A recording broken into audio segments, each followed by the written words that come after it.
할렐루야. 우리 옆 사람과 인사합시다. 주님께서 우리를 위해 오셨습니다.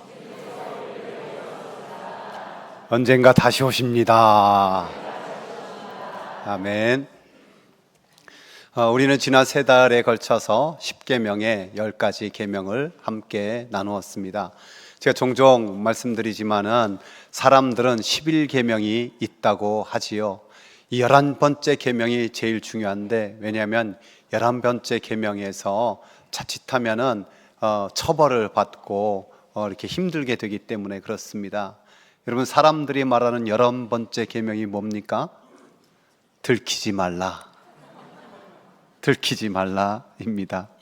어쩌면 11번째 계명 따로 있지요. 우리 주님께서 오늘 말씀의 결론으로 이 두 계명이라고 규정하셨습니다.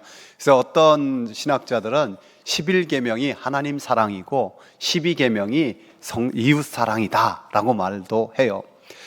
그러나 대부분 그렇게 나누지 않고 우리가 성경이나 찬송가 맨 뒤에 10계명이 기록된 곳에 의하면은 출애굽기 20장 1절은 서론으로 읽고, 그리고 10가지 계명을 쭉 나열한 후에 바로 오늘 본문 말씀이 또 결론적으로 맨 밑에 좀 작은 글씨로 기록되어 있는 모습을 볼 수가 있습니다. 종종 이제 율법의 시대가 끝났고 우리는 은혜의 시대에 살고 있고 믿음으로 구원받았으니 율법이 필요 없는 것 아닙니까? 라는 질문을 합니다. 여러분 어떻게 생각합니까? 율법이 필요 없을까요? 그렇지 않습니다. 율법은 여전히 중요한 3가지 기능을 하고 있습니다. 장깔뱅이 그의 유명한 책 기독교 강요에서 간략하게 정리했는데요. 첫 번째는 채찍이에요. 채찍. 사람들의 악행을 저지르지 못하게 하는 거죠. 여러분, 노아 시대 때 정말 사람이 악이 가득하니까 심판이 임하잖아요. 요즘에 새벽 기도에 여호수아 하는데도 여호수아의 그 정복 전쟁 역시 가나안 땅에 악이 가득하여서 하나님이 심판하시는 것이 기본적인 전제예요. 하나님 말씀을 함께 읽어봅시다. 알 것은 이것이니 율법은 옳은 사람을 위하여 세운 것이 아니요 오직 불법한 자와 복종하지 아니하는 자와 경건하지 아니한 자와 죄인과 거룩하지 아니한 자와 망령된 자와 아버지를 죽이는 자와 어머니를 죽이는 자와 살인하는 자며, 의로운 자를 위해서보다도 이런 수많은 죄인들을 위해서 채찍으로 율법이 존재한다는 거예요.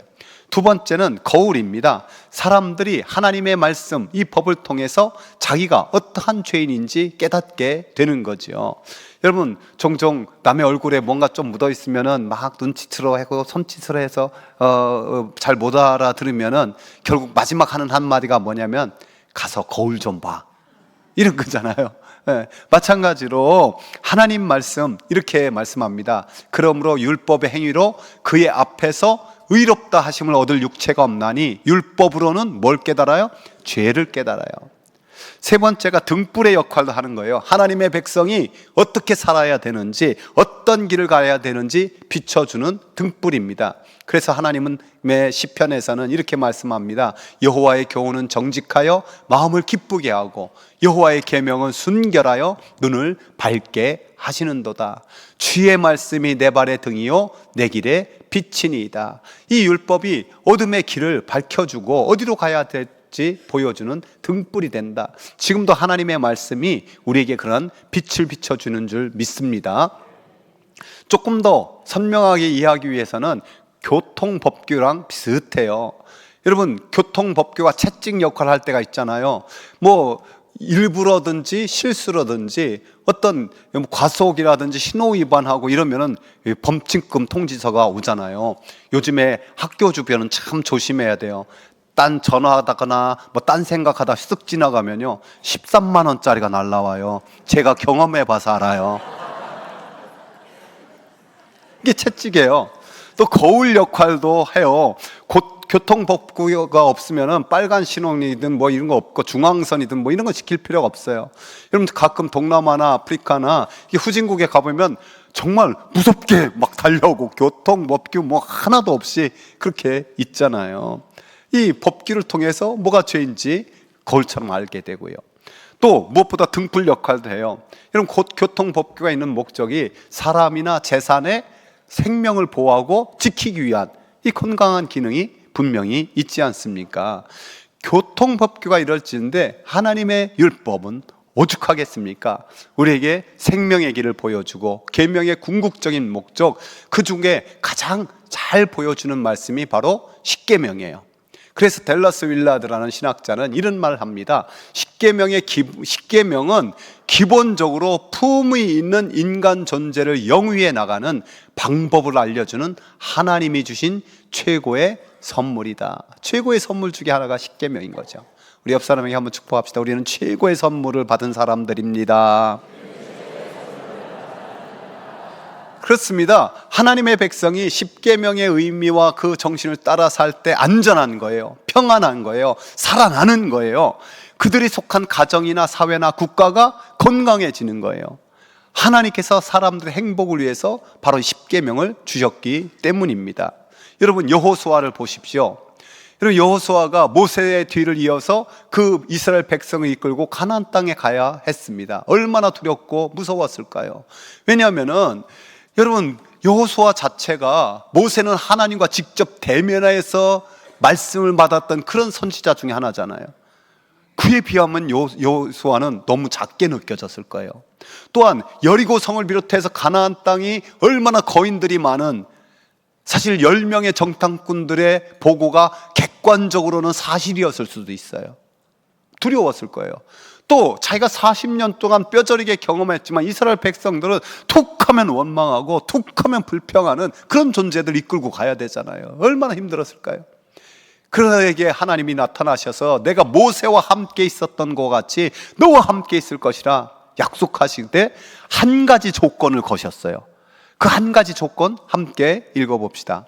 오직 강하고 극히 담대하여 나의 종 모세가 내게 명령한 그 율법을 다 지켜 행하고 우로나 좌로나 치우치지 말라. 그리하면 어디로 가든지 형통하리니 이 율법책을 내 입에서 떠나지 말게 하며 주야로 그것을 묵상하여 그 가운데 기록된 대로 다 지켜 행하라. 그리하면 내 길이 평탄하게 될 것이며 내가 형통하리라. 아멘. 여러분, 형통하고 평탄한 길로 한 가지 조건, 하나님의 율법책을 내 입에서 떠나지 말게 하고 지키라는 거예요. 그러면 그 율법이 뭐겠습니까? 바로 모세오경이고 그 핵심의 십계명을 네가 입에서 떠나지 말게 하고 그걸 지켜 행하라는 거예요. 여러분, 우리가 잘 아는 대로 시편은 모든 신앙인들의 그런 귀한 고백, 감사, 무엇은 신앙이 잘 담겨 있어요. 그 결론이자 서론이 1편이에요. 복 있는 사람은 여호와의 율법을 즐거워하여 그의 율법을 주야로 묵상하는 도다. 그는 시냇가에 심은 나무가 철을 따라 열매를 맺으며 그 잎사귀가 마르지 아니함 같으니 그가 하는 모든 일이 다 형통하리라. 여러분, 결론은 여호수아에게 준 말씀과 같잖아요. 평탄하고 형통한다. 하나님의 말씀, 여기서 말하는 율법이 뭐냐? 모세오경과 십계명이 포함되는 거예요. 그래서 저는 우리 성도들에게 종종 강조합니다. 우리가요, 하나님 앞에 구할 때, 하나님, 내가 좀 평탄하고 형통한 길로 활짝 열어 주십시오.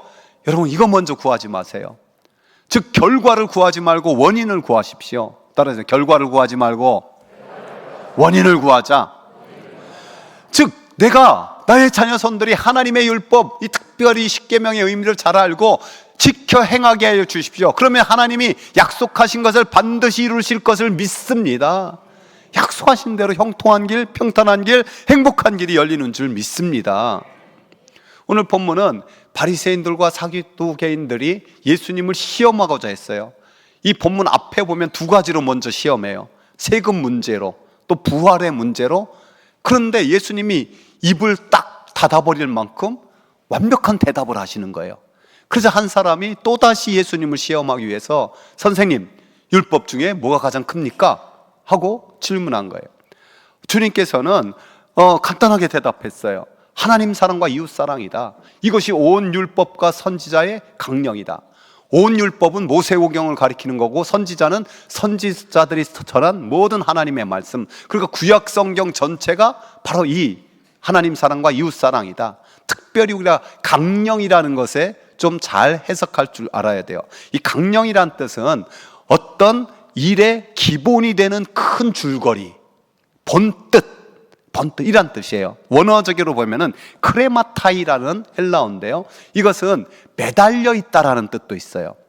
즉 십계명 모든 율법이 어디에 매달려 있느냐? 하나님 사랑, 이웃 사랑에 매달려 있는 거다. 십계명의 결론이 하나님 사랑, 이웃 사랑이다, 이런 뜻이 되는 거예요. 그래서 성경은 600가지가 넘는 율법이 있지만은 그 기본이 십계명이고 그 뿌리가 사랑이 되는 거예요. 그렇기 때문에 하나님 사랑과 이웃 사랑의 이 근본 정신을 십계명을 통해서 잘 지켜나갈 때 하나님께서 형통하고 평탄한 길뿐만 아니라 행복한 길로 열어줄 줄 믿습니다. 저와 여러분이 그렇게 되기를 축복합니다. 왜 우리 주님께서 하나님 사랑과 이웃 사랑, 이것이 율법의 강령이라고 했을까요? 그것은 사랑이 율법의 완성이기 때문에 그래요. 율법 중에 뭐가 가장 큽니까? 라는 질문에 주님께서 쉐마로 먼저 대답해 주셨어요. 너는 마음을 다하고 뜻을 다하고 힘을 다하여 내 하나님 여호와를 사랑하라. 여러분, 이 쉐마가 어디에 기록되어 있는 건지 아시죠? 신명기 6장 바로 앞에 신명기 5장에 십계명이 있어요. 십계명이 있고 바로 뒤에 이 쉐마가 있다라는 말씀은 십계명을 잘 지켜 준수하는 것이 몸을 다하고 마음을 다하고 힘을 다하고 뜻을 다하여 하나님을 사랑하는 길임을 보여주는 거예요. 여기에다 성결법이라고 하는 레위기의 핵심 말씀은 바로 이 말씀이거든요. 내 이웃 사랑하기를 내 자신과 같이 하라. 나는 여호와니라. 이웃 사랑을 더하신 것이 바로 하나님 사랑과 이웃 사랑이 함께 가기 때문에 그래요. 하나님의 사랑과 이웃 사랑은 함께 걸어갑니다. 하나님 사랑이 없으면요, 하나님의 사랑 없이 이웃 사랑만 한다는 것이 별 의미가 없어요.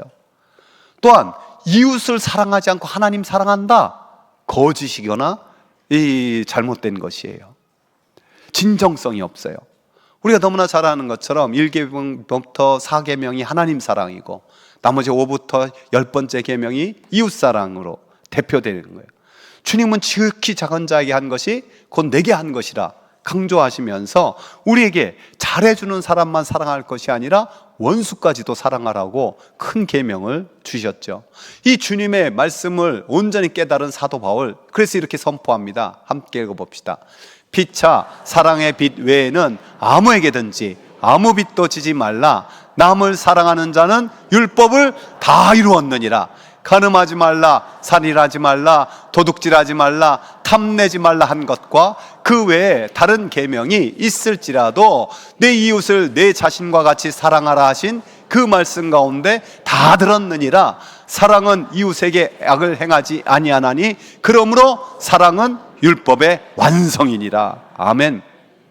여러분, 이게 로마서에 기록되어 있거든요. 여러분, 로마서가 어떤 책입니까? 율법으로 어떤 행위로 구원받는 것이 아니라 오직 믿음으로 구원받습니다라는 교리를 잘 설명한 책이 로마서예요. 그럼에도 불구하고 실천편에 나가서는 구원의 완성을 나타내는 것, 율법의 완성이 사랑이다라는 것을 말씀하고 있습니다. 사랑의 사도였던 사도 요한은 더 강력하게 이렇게 말하고 있어요. 누구든지 하나님을 사랑하노라 하고 그 형제를 미워하면 이는 거짓말하는 자니 보는 바 그 형제를 사랑하지 아니하는 자가 보지 못하는 바 하나님을 사랑할 수 있다 없다? 없다는. 여러분, 그래서요, 사랑은 거듭남의 조건, 구원의 조건은 아니에요. 그러나 저 사람이 구원받았는지 구원에 확증되는 조건이 사랑임을 알아야 돼요. 그래 아프리카의 성자인 슈바이츠 박사는 이런 말을 했어요. 무엇이 최대 이단이냐? 최대 이단은 교의상의 이단이 아니라 가장 큰 계명인 사랑을 실천하지 않는 것이 최대 이단이다. 여기에 우리가 잊지 말고 기억해야 될 것이 있어요. 하나님 사랑하고 이웃 사랑하기 위한 전제 조건이 있다는 거예요. 무슨 조건일까요? 그것은 먼저 하나님의 크고 놀라운 사랑을 깨닫고 확신하는 거예요. 하나님의 은혜를 체험하지 못하고 어떻게 하나님 사랑할 수 있겠습니까? 하나님의 은혜를 체험하지 못하고 어떻게 진정으로 자기를 사랑하고 이웃을 사랑할 수 있습니까? 여러분, 내 몸과 같이 사랑하라는 것은 자기 자신을 사랑할 줄 알아야 이웃을 사랑하는 거거든요. 인간은 교만과 불순종으로 타락하여서 이 탐욕과 이기심에 철저하게 쩌든 존재가 되었기 때문에 하나님의 은혜가 아니고서는 자기가 얼마나 소중한 존재인지 모르게 알지를 못해요. 우리가 성경을 하나님의 연애 편지라고 하잖아요. 하나님의 수많은 사랑 고백이 있는데요, 세 가지만 제가 한번 가져와 봤어요. 먼저 이사야 선지자를 통해 이렇게 말씀하고 있어요. 여인이 어찌 그 젖 먹는 자식을 잊겠으며 자기 태에서 난 아들을 긍휼히 여기지 않겠느냐. 그들은 혹시 잊을지라도 나는 너를 잊지 아니할 것이라. 제가 지난주에 사랑의 동산 기도회 갔는데 거기서 소고기 무국을 너무 맛있게 끓여준 거예요. 그래서 제가 그 국을 먹으면서 감사하기를, 어머니 손맛이 느껴진다, 어머니 생각난다 하는데 갑자기 어머니 생각나서 물컥해지더라고요. 우리가 그 어머니 사랑으로도 하나님 사랑이 비교할 수 없다는 거예요. 스바냐 선지자는 뭐라고 말합니까? 함께 읽어봅시다. 너희 하나님 여호와가 너희 가운데 계시니 그는 구원을 베푸실 전능자시라. 그가 너로 인하여 기쁨을 이기지 못하여 하시며 너를 잠잠히 사랑하시며 너로 인하여 즐거이 부르며 기뻐하시리라 하리라. 얼마나 우리에게 따뜻한 사랑을 느껴지게 합니까? 이 모든 사랑의 절정은 독생자 예수 그리스도께서 하늘 보좌 버리고 우리를 위해서 오신 사건인 줄 믿습니다. 더 나아가서 우리를 구원하시기 위해서 십자가에 못 박혀 죽으신 사랑이지요. 그래서 그 은혜를 경험한 사도 바울이 강력하게 선포합니다. 우리가 아직 죄인 되었을 때 그리스도께서 우리를 위하여 죽으심으로 하나님께서 우리에 대한 자기 사랑을 확증하였다. 가끔 마약에 중독된 뉴스들이 나오잖아요. 우리나라가 참 위험하게 됐어요. 요새 해변을 뒤진데 마약 떠밀러 온 거, 그거 하나 발견하면요 수십만 명이 몇 개월 이렇게 투여할 그런 마약의 양들이. 여러분, 발견된 게 한두 개 발견됐으면 안 발견된 게 얼마나 많겠습니까? 정말 조심해야 되는데, 진짜 조심해야 될 이유는요, 알코올 중독이나 다른 중독들은 오랜 시간 중독돼요. 근데 마약은요, 한 번만 제대로 맞아도 그냥 중독된다는 거예요. 여러분, 제가 그런 뉴스와 그런 걸 보면서 이런 생각이 들어요. 와, 진짜 하나님 사랑에 한 번만 제대로 체험해도 중독될 텐데, 그 하나님의 사랑에 중독되어 자기의 삶을 불살라드린 사도 바울, 그 이런 고백을 하잖아요. 함께 읽어봅시다. 그리스도의 사랑이 우리를 강권하시는도다. 우리가 생각하건대 한 사람이 모든 사람을 대신하여 죽었은즉 모든 사람이 죽은 것이니라. 그리스도의 그 강권하시는 사랑, 여기에 감격해하는 거예요. 여러분, 그 그리스도의 강권한 사랑이 하늘 보좌 버리고 이 땅에 오신 줄 믿습니다. 우리 죽는 꼴, 나 죽는 꼴 못 봐서 주님이 대신 주고, 하나님이 우리 죽는 꼴 못 봐서 예수님을 십자가에 못 박은 거예요. 그 감격의 사랑 제대로 부음받고 제대로 그 사랑에 메인받기를 주의 이름 축복합니다. 그 경험이 하나님 사랑, 이웃 사랑, 율법의 완성을 향해서 달려가게 만들어요. 그래서 사랑은요 어마어마한 능력이 돼요. 조정민 목사님이 길을 찾는 사람이라는 책을 썼는데요, 너무너무 하나님의 사랑에 그 감격적인 사랑에 대한 고백이 참 잘 담겨 있어요. 제가 몇 가지만 그대로 한번 인용해 볼게요. 내 생명보다 소중한 것을 발견한 사람보다 기쁜 사람이 없고, 내 생명을 주어도 아깝지 않은 것을 찾은 사람보다 행복한 사람은 없습니다. 여러분 생명보다 소중한 것을 발견했습니까? 안 했습니까? 예수님 발견했잖아요. 대답 좀 잘 해봐요. 내 생명을 주어도 아깝지 않은 사람 찾았습니까? 연인을 해도 그런 고백하고 새끼한테도 그런 고백하잖아요. 우리가 하나님한테는 더 그런 거 아닙니까? 5만 가지 일을 하더라도 사랑하지 않으면 헛일이고, 온 세상을 다 지어도 사랑받지 못하면 빈손입니다. 누군가를 진실로 사랑한다면 그 어떤 것도 희생이라고 말하지 않습니다. 사랑은 수치를 겪습니다. 그러나 괜찮습니다. 내가 더 중요하지 않기 때문입니다. 사랑은 어려움을 겪습니다. 그러나 괜찮습니다. 당신이 더 중요하기 때문입니다. 여러분, 누가 수치를 겪어도 괜찮다고 했고 누가 어려움을 겪어도 괜찮다고 했습니까? 그렇잖아요. 너무 귀한 고백이잖아요. 성경의 수많은 신앙인들의 삶이 결코 쉽지 않았어요. 십자가 길, 고난의 길이었죠. 다윗도 그랬잖아요. 그러나 그들이 넉넉히 이긴 것, 다윗의 귀한 고백에서 찾을 수 있어요. 이 말씀도 읽어봅시다. 나의 힘이 되신 여호와여, 내가 주를 사랑하나이다. 여호와는 나의 반석이시요 나의 요새시요 나를 건지시는 자시요 나의 하나님이시요 나의 피할 바위시요 나의 방패시요 나의 구원의 뿌리시요 나의 산성이시로다. 여러분, 2절에 주 수많은 고백이 어디서 뿌리가 되는 거예요? 나의 힘이 되신 여호와여, 내가 주를 사랑합니다. 여기에 본 뿌리가 있는 거예요. 한번 우리도 고백해 봅시다. 나의 힘이 되신 여호와여, 내가 주를 사랑하나이다. 이 하나님에 대한 사랑의 고백 자체가 능력이 돼요. 여러분, 예수님의 부활을 경험했지만 여전히 낙담하고 모든 걸 포기해 떠나간 이 베드로, 그에게 찾아가서 주님이 뭘로 그를 회복시킵니까? 너가 날 사랑하느냐, 이 한마디잖아요. 내가 너를 이처럼 사랑하는데 너 날 사랑하느냐? 그것이 회복시키는 거예요. 여러분, 십계명이요, 정말 사랑의 모든 것이 다 할 수 있는 거예요. 하나님을 진짜 사랑하면 어떻게 우상 숭배해요? 하나님을 정말 사랑하면 어떻게 엉뚱한 방법으로 예배할 수 있어요? 하나님을 진심으로 사랑하면 어떻게 그 이름을 모독할 수 있어요? 하나님을 진심으로 살아가는데 하나님의 나를 어떻게 소홀히 여길 수 있어요? 이웃사랑도 마찬가지잖아요. 정말 사랑하는데 어떻게 부모님께 소홀히 하고 효도를 불효한단 말입니까? 어떻게 사람을 죽일 수 있고, 어떻게 도둑질할 수 있고, 어떻게 거짓말로 그렇게 할 수 있고, 어떻게 탐심으로 가득 차 있는 것을 그대로 견딜 수 있는 거예요. 우리 많은 사람에게, 믿지 않는 자들까지도 위로와 축복해주는 찬양이 있잖아요. 당신은 사랑받기 위해 태어난 사람, 지금도 그 사랑 받고 있지요. 너무 좋잖아요. 근데 종종 그 찬양 부를 때 받기만 하면 될까? 이런 생각이 들어요. 그렇잖아요. 받기만 하면 행복하지 않아요. 우리 모두는 사랑받기 위해 태어났고 사랑하기 위해 거듭났습니다. 다음 우리 함께 해보죠. 우리는 사랑받기 위해 태어났고 사랑하기 위해 거듭났습니다. 우리 하나님의 놀라운 사랑으로 구원받은 하나님의 자녀로 거듭났어요. 거듭난 우리, 목숨을 다하고 마음을 다하고 힘을 다하고 뜻을 다해 하나님 사랑하고 나의 자신과 같이 이웃, 아니 주님이 보여주신 그 사랑으로 사랑하는 사명이 우리에게 주어졌어요.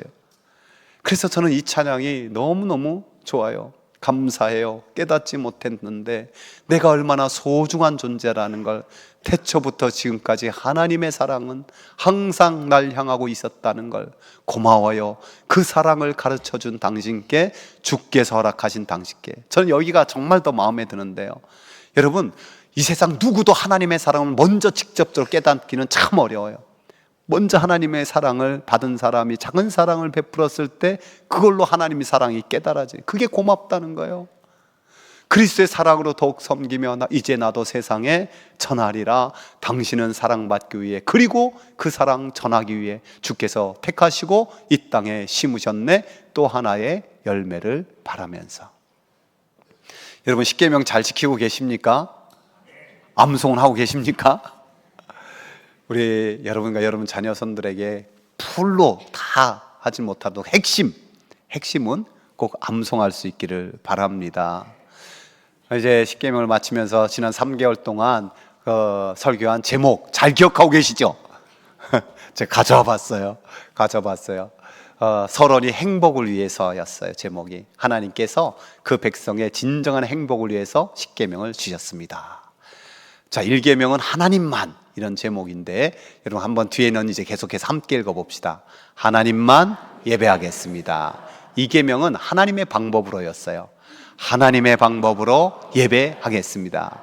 3계명은 하나님 이름이었는데요. 하나님의 이름을 높이겠습니다. 4계명은 하나님의 날을 거룩하게 지키겠습니다. 제5계명은 하나님의 약속하신 첫 계명인 효도를 하겠습니다.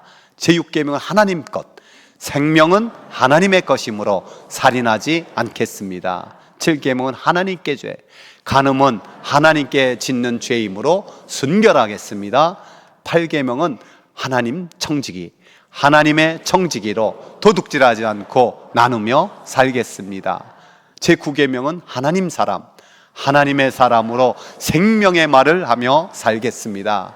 제10계명 하나님 마음, 탐심을 버리고 하나님의 마음을 가지겠습니다. 결론으로 사랑하라. 하나님과 이웃을 사랑하겠습니다. 고집스럽게 하나님을 넣었어요. 왜요? 하나님이 주신 계명, 하나님이 주신 율법, 하나님의 말씀이에요. 그 10계명을 잘 의미를 담아 이 땅에서 지금도 살아갈 때 우리가 이웃사랑, 하나님 사랑이 초화롭게 우리 삶에 펼쳐질 것이고, 이 사랑을 받고 주는 가운데 참된 행복이 우리 가운데 충만하게 되리라 믿습니다. 저와 여러분이 사랑받고 주면서 이 땅에서도 천국을 맛보아 누리는 하나님의 자녀 되기를 축복합니다.